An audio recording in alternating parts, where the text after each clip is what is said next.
करते थे और हाँ उसको तो देख करके मेरा होता है जी।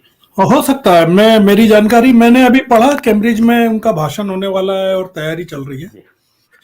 ये देश के लिए बहुत महत्वपूर्ण मौका है, अवसर है और क्षण गुजर रहा है। राहुल गांधी चाहे बर्फ पर स्कीइंग कर रहे होंगे, देश इस समय बहुत गड्ढे में जा रहा है और संघर्ष कर रहा है उस गड्ढे से बाहर निकलने की।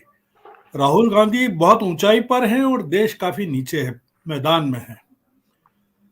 ये अगर मौका चूक गए,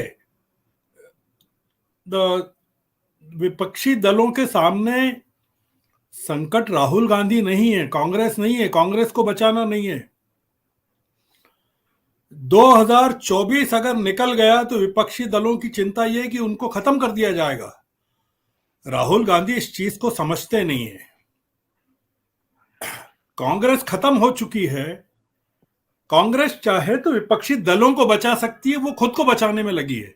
दिक्कत यह है, विपक्षी दल चाहते हैं कि आप हमको बचा सकते हैं, ड्राइविंग सीट में हैं आप, और अगर आपने टक्कर कर दी, कहीं चट्टानों से टकरा दिया, तो हम मर जाएंगे आपके कारण, अंदर जो बैठे हुए हैं।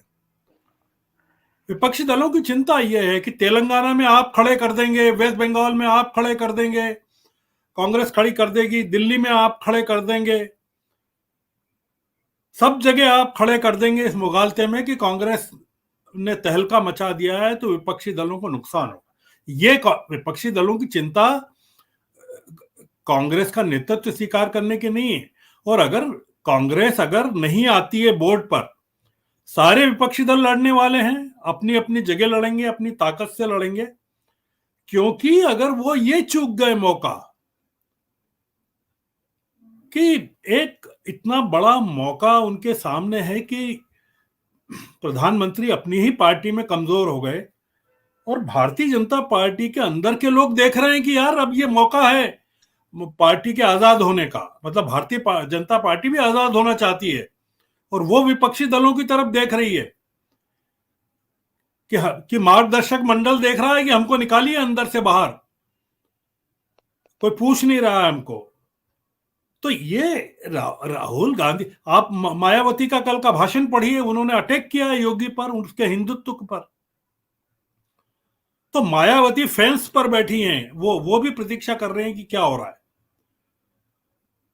तो यहां चिंता हम लोग कांग्रेस को लेकर नहीं कर रहे हैं। कांग्रेस का तो ठीक है, वो जो करेंगे राहुल गांधी वो ठीक है, पर विपक्षी दलों को चिंता ये है कि भाई आप हमारे साथ नहीं जुड़ो, वो तो ठीक है, आप हमारा नुकसान मत करना जैसा आप करते रहे हो। वो एक पूरा ये अगर मौका निकल गया कि हिंडनबर्ग की रिपोर्ट आ गई, बीबीसी पर हमला हो गया, देश में लोकप्रियता, आप अभी देखिए एक बड़े चैनल जो है गोदी मीडिया का, उस पर प्रधानमंत्री की और बीजेपी की पॉपुलरिटी को लेकर बहस चल रही थी और उसमें क्या बता रहे हैं कि केवल 7 सीटें कम हो रही हैं, 6 सीटें, 302 से 297। आप सोचिए कि कितना पैनिक है।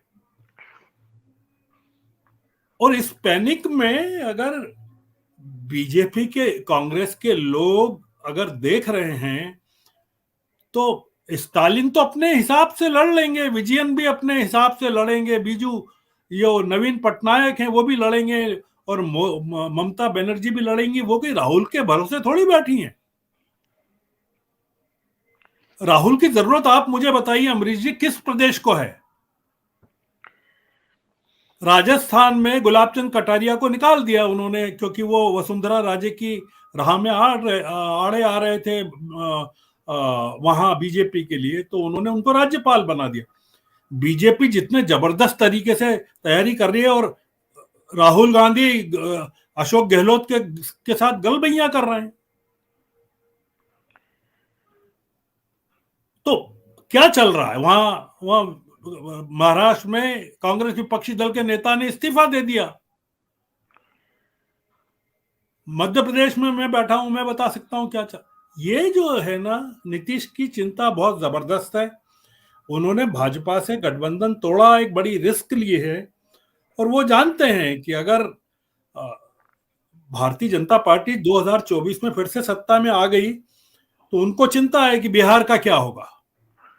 बिल्कुल। राहुल गांधी को कांग्रेस की चिंता नहीं होगी, तेजस्वी को चिंता। तेजस्वी ने कहा है कि भाई कांग्रेस वहीं लड़े जहां वो 1-1 का मुकाबला है, जिन राज्यों में है, राजस्थान में है, मध्य प्रदेश में है, छत्तीसगढ़ में है, हिमाचल में है।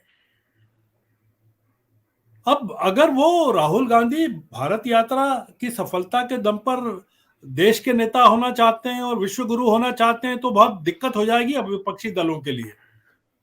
तो नीतीश कुमार का आज का जो कहना है वो बिल्कुल सही है और बहुत इम्पोर्टेंट है। आज कई लोग रिस्क लेके बोल रहे हैं, कई लोग दुनिया के पश्चिमी देशों के लिए भारत का 2024 का चुनाव महत्वपूर्ण हो गया है। ये डेमोक्रेसी का एशिया में आखिरी डेस्टिनेशन है जी। और राहुल गांधी अगर चीजों को अगर टालेंगे, जैसे अपनी शादी को टाल रहे हैं, तो देश का नुकसान ही करेंगे और कुछ नहीं करेंगे। बिल्कुल। वो कुछ कहा भी गया था, 1 मिनट में बता दूं, 1-1 सेकंड का, दरअसल अभी कहा भी गया था कि अगली विपक्षी एकता अगर राहुल गांधी नहीं माने तो तिहाड़ जेल में होगी 2024 के बाद में। हाँ, 30 सेकंड की टिप्पणी। हाँ, 30 सेकंड से ज्यादा मेरा दूसरा कार्य। मैं केवल 30 सेकंड क्या 28 सेकंड में मैं ये कहना चाहता हूँ